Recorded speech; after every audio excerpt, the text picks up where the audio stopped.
दुनिया के अनर्गल लोगों से बात करने का हर व्यक्ति के पास समय है, लेकिन जो इस दुनिया को संचालित करता है, जिसको ईश्वर करते हैं, उससे बात करने का किसी के पास समय नहीं है।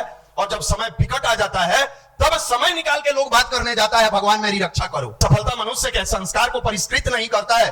संस्कार को अगर परिष्कार में बदलना है तो अध्यात्म और गायत्री मंत्र का सहारा लेना होगा। वो सौभाग्यशाली औरत है जिसके माँ बाप वर्तमान समय में डांट रहे हैं, बोल रहे हैं। जिस राष्ट्र में किसी और के गर्भ में पलने वाला किसी और के गोद में खेलता है, भगवान कृष्ण कहा जाता है। आज क्या कारण है? अपनी माँ के गर्भ में पलता है, अपने पिता की गोद में खेलता है। भगवान नहीं कहा है तो कम से कम इंसान तो कहा जाए।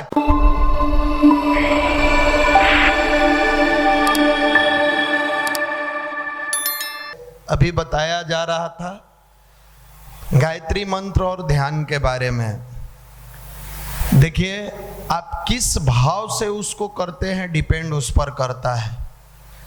जिस मंत्र के बारे में परम पूज्य गुरुदेव हम सबके गुरु साधारण तरीके से जीकर अपने जीवन में, और उन्होंने ये प्रूफ किया और लिखे भी हैं कि बेटा मैंने सोचा कि पहले जुआ मैं खेलता हूँ, अगर सफल हो जाएंगे तब लोगों को बताएंगे। तो लोग पूछते थे गुरुदेव किस तरह का जुआ? तो मैंने स्वयं गायत्री जपा, और जब मैं जपना शुरू किया मैंने देखा कि इसमें लाभ ही लाभ है, तब लोगों को बताया। अब पता नहीं कुछ भाई बहन जो आते हैं इस संडे को क्या सोच के आते हैं। कुछ लोग सोचते हैं संडे है चलो चलते हैं, कुछ लोग सोचते हैं मंदिर है चल के अटेंडेंस बना देना चाहिए। अलग अलग अपना भाव है सबका। तो आप जिस भाव से आते हैं उतना ही मिलेगा, उससे अधिक नहीं मिलेगा। हमेशा शुरू से रहा है, रामायण में भी कहा गया है जाकी रही भावना जैसी प्रभु मूरत देखी तीन तैसी। और कई बार एग्जाम्पल से भी समझाए हैं हम लोग कि सुबह सुबह एक साधु संत अपने ध्यान के लिए कुटिया से निकल के गए तो कुछ दूरी पर स्नान कर रहे थे, तो उनको पानी में हलचल पता चला। तो अंदर से आत्मग्लानि होने लगा कि बताओ आज हम देर तक सोए रह गए, कोई हमसे पहले यहाँ जग कर आकर स्नान कर रहा है, हम आज लेट हो गए। तो साधु की भावना पवित्रता वाली थी, तो उन्होंने सोचा कि हमसे पहले कोई जग के आ गया है। और सामने वाला इधर पानी का हलचल देखा तो वो क्रिमिनल था। उसको लगा कि हमसे बड़ा गुंडा कौन आ गया जो हत्या करके सामान लूट के और हथियार धो रहा है। तो उसके मन में वो भाव आया। तो मनुष्य का स्वभाव है, जिसके मन में जैसा भाव आता है उसी चीज के अनुसार चलता है। उसी भाव को नकारात्मक से सकारात्मक रास्ते पर लाने का काम गायत्री महामंत्र करता है। गायत्री महामंत्र दुनिया का एक ऐसा मंत्र है, विश्व का एक ऐसा मंत्र है जो दुनिया के किसी भी चीज की इच्छा रखते हुए अगर व्यक्ति उसका जप करे, धन का करे, वैभव का करे, साम्राज्य का करे, जिस भाव से। और इसका उदाहरण है कि भगवान राम जपे, कृष्ण जपे, भगवान शिव जपते थे। एक रति 24 मिनट का होता है, ऐसा माना गया है कि भगवान कृष्ण 2.5 रति डेली गायत्री मंत्र जपते थे, मतलब 1 घंटा गायत्री मंत्र जपते थे। हम आप घंटों बैठकर मोबाइल देखेंगे, रील्स देखेंगे, लेकिन जब गायत्री मंत्र का समय आता है, घर में छोटे बच्चे को कहिए, बड़े बच्चे को कहिए, महिलाओं को कहिए, युवाओं को कहिए, बूढ़े को कहिए, बुजुर्ग को कहिए, दुनिया की सारी तिकरम फूफा से, मौसा से, नाना से, गर्लफ्रेंड से, पत्नी से, बच्चा से, दुनिया के अनर्गल लोगों से बात करने का हर व्यक्ति के पास समय है। लेकिन जो इस दुनिया को संचालित करता है, जिसको ईश्वर करते हैं, उससे बात करने का किसी के पास समय नहीं है। और जब समय विकट आ जाता है तब समय निकाल के लोग बात करने जाता है, भगवान मेरी रक्षा करो। कैसे करें? आपने तो आकर अपने खून के रिश्ते को निभाया धरती पर, और जब संकट आया तब वो गॉड फादर याद आए, तब वो शक्ति याद आई। नहीं मिलता है, ऐसे नहीं मिलता है। और जो समय रहते इस चीज के बारे में जान गए और अपना लिए, वो खाली नहीं रहते हैं। अगर खाली रहते तो 1 लाख से अधिक बार इस मन से हम उदाहरण दिए हैं कि अगर खाली रहना रहता तो साधारण गडेरिया का लड़का शिवाजी नहीं बनते। नास्तिक नरेंद्र विवेकानंद नहीं बनते, पेपर बेचने वाले कलाम नहीं बनते, अर्धनग्न फकीर गांधी नहीं बनते, दलित का बेटा अम्बेडकर नहीं बनते, अनपढ़ गंवार व्यक्ति रामकृष्ण परमहंस नहीं बनते, चौथा पास व्यक्ति पंडित श्री राम शर्मा आचार्य नहीं बनते। ये इनर पावर है। आप कहिएगा कि साइंस इसको प्रूव करता है, बिल्कुल प्रूव करता है। मनुष्य के सकारात्मक और नकारात्मक दोनों सोच के बारे में साइंस भी प्रूव करता है। अरे इस होल्डर है, मनुष्य का शरीर क्या है? होल्डर है। ध्यान के माध्यम से आप क्या करते हैं? ऊर्जा को बढ़ाते हैं, एनर्जी पोटेंशियल लेवल को साइंस की भाषा में अपनी ऊर्जा को पॉजिटिव करते हैं। अब होल्डर में हम 20 वाट का बॉल लगाएंगे, थोड़ा प्रकाश करेगा, 50 वाट का लगाएंगे, उससे अधिक करेगा, 200 वाट का लगाएंगे। ये क्या है? हमने वाट बढ़ाया, मतलब ऊर्जा बढ़ाया, प्रकाश को बढ़ा दिया। हम गायत्री मंत्र के माध्यम से जितना ऊर्जा को बढ़ाएंगे, हमारे जीवन उतना ही प्रकाशित होते जाएगा, हमारा जीवन उतना ही प्रखर होते जाएगा, हमारा जीवन उतना ही सफल होते जाएगा। दुर्भाग्य नहीं समझता है लोग। आज का सबसे दुख भरी बात है कि यह यंग जनरेशन नहीं समझ रहा। दादाजी नहीं समझे चलेगा, फूफा जी नहीं समझे चलेगा, मौसा जी नहीं समझे चलेगा, लेकिन अगर तुम नहीं समझे ना, आने वाले समय में डिप्रेशन के अलावा तुम्हारे पास कुछ नहीं रह जाएगा, कुछ नहीं रहेगा। और इसी को संभालने का काम यह गायत्री परिवार युवा प्रकोष्ठ विगत 31 वर्षों से कर रहा है। 31 वर्षों से कर रहा है, 1-2 दिन से नहीं कर रहा है। और लाखों युवाओं की जिंदगी बदली, हम लोगों की भी बदली। गुरुदेव लिखते हैं, बेटे साधना नहीं तो भोजन नहीं, स्वाध्याय नहीं तो निंद्रा नहीं। जब तक साधना नहीं करो, भोजन के लिए मत बैठो। आप लोग कोई फर्क नहीं पड़ता है। और आप भी आशा लेकर बैठे हो कि भगवान की कृपा होती हमको सरकारी नौकरी मिल जाता, हम सफल बन जाते।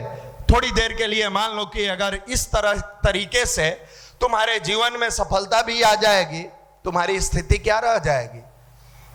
देखे होइएगा, एक वीडियो वायरल हो रहा है, एक बहन जी का ट्रेन में टीटी के साथ के बहस का। देखे है ना, देवरिया से सिवान। सफलता तो उनको भी मिला, सफल तो वो भी है, मिला।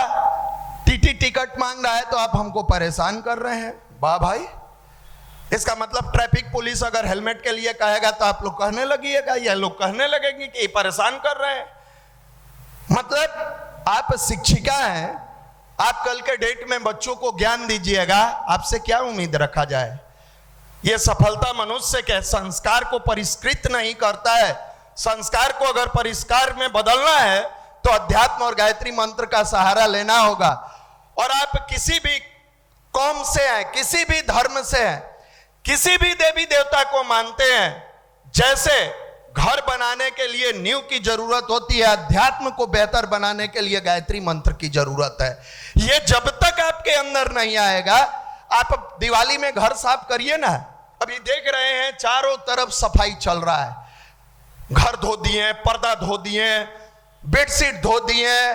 कई लोग तो पैकेट में पैसा रहता है, कई बार पैसा समेत पैकेट धो देता है, कई बार ऐसा होता है। लेकिन जिससे लक्ष्मी का आगमन हो रहा है, उस विचार को हमने कभी धोया ही नहीं। जिससे आपकी लक्ष्मी, सरस्वती, दुर्गा सब जागृत होती है, उस व्यवहार को कभी धोया ही नहीं, विनम्र बनाया ही नहीं। व्यवहार में उदंडता, घर की सफाई और लक्ष्मी का आगमन हमें विश्वास नहीं होता है। अगर मनुष्य थोड़ी सी शिक्षा लेकर इतने समझदार है, तो जो सृष्टि का नियंता है बेवकूफ बैठा है कि आपके घर की सफाई कर लेने से, आपके बेड को धो लेने से, आपके बाथरूम को साफ कर लेने से लक्ष्मी का आगमन हो गया।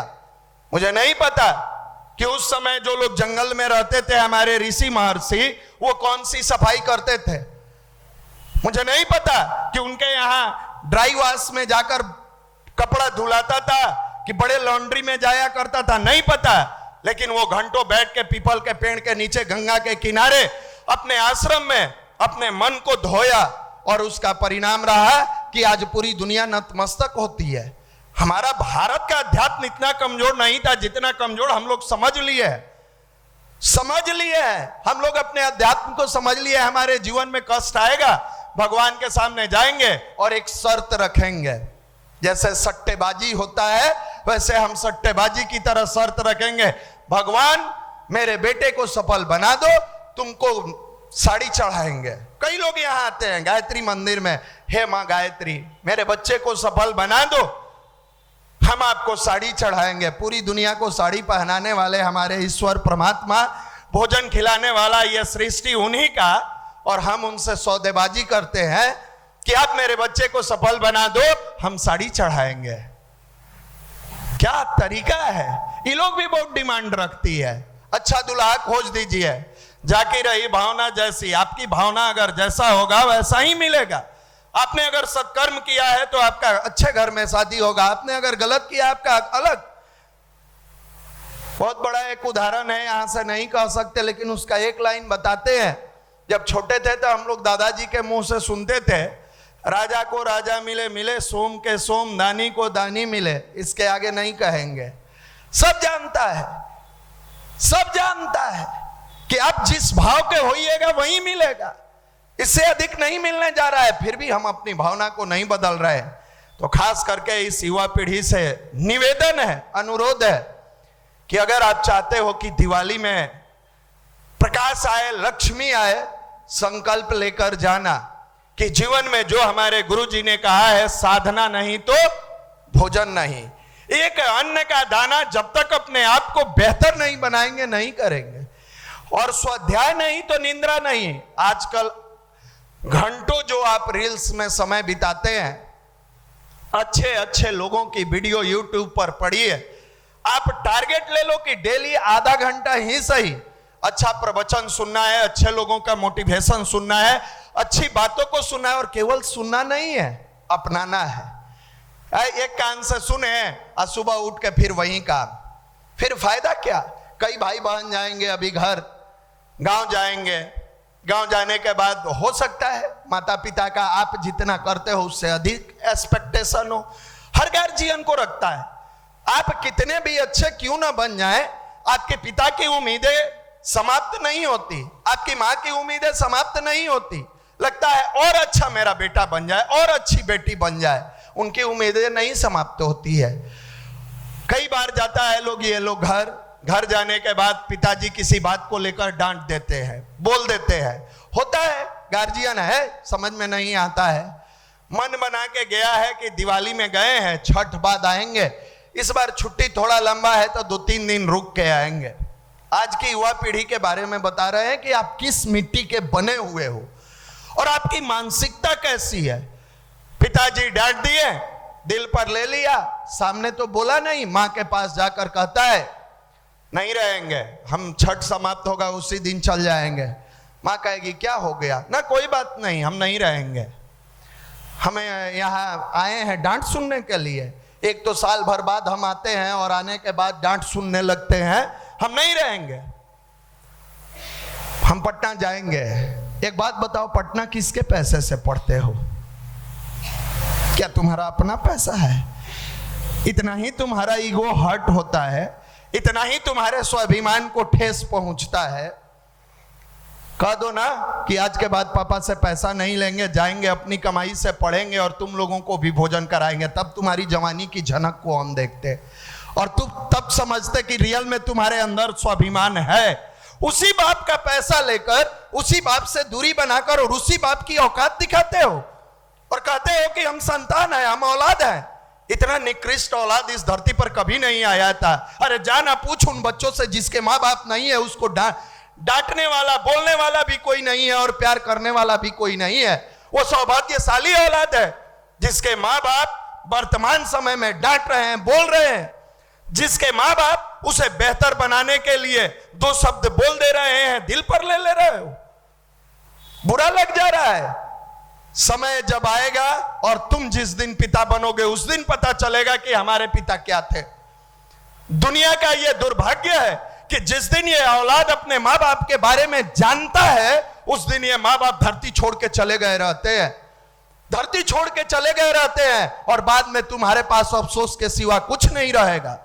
अगर तेरे अंदर गायत्री की साधना आएगी, उसी माँ बाप के अंदर भगवान का दर्शन कराएगा, उसी माँ बाप के अंदर दिखेगा रियल भगवान यही है जिन्होंने मुझे उंगली पकड़कर चलना सिखाया। रात में ठंड में भले ही कपड़ा कम पड़ जाता था, लेकिन मां मुझे सीने से लगा के सुलाई थी। जब बाथरूम कर देते थे बेड पर, मां उस रात में एक बार भी परवाह नहीं करती थी कि मेरे बेटे को इतनी रात हुई है, मेरे शरीर को तकलीफ होगा, मेरे बेटे को कष्ट नहीं होना चाहिए, मेरी बेटी को कष्ट नहीं होना चाहिए। उस रात में उठकर बाथरूम साफ करती है वो मां। अगर एक बार अपने बच्चे से पानी मांग दे, इनके शरीर पर पानी पड़ जाता है। 12 बज गया, पहले लेके सोती ना। और दुर्भाग्य तो आज इन बेटियों का भी है, ये लोग भी नहीं समझती है। न जाने जब से मोबाइल आया तब से लेके आज तक वो प्यार तो है नहीं, वासना है। क्योंकि प्यार बड़ा पवित्र चीज है। वासना के लगाव में अभी एक वीडियो और वायरल हो रहा है, आप देखे होइएगा। उत्तर प्रदेश की घटना है।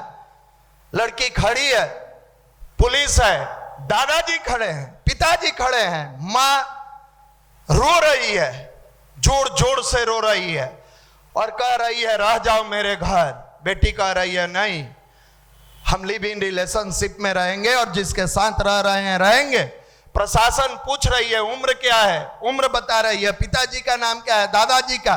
तुम बालिक हो, तुम जो कहोगे उसी पर हम लोग डिसीजन लेंगे। रोते बिलखते मां को और दादा के इज्जत को मिट्टी में मिलाकर अपने दोस्त के साथ चली जाती है।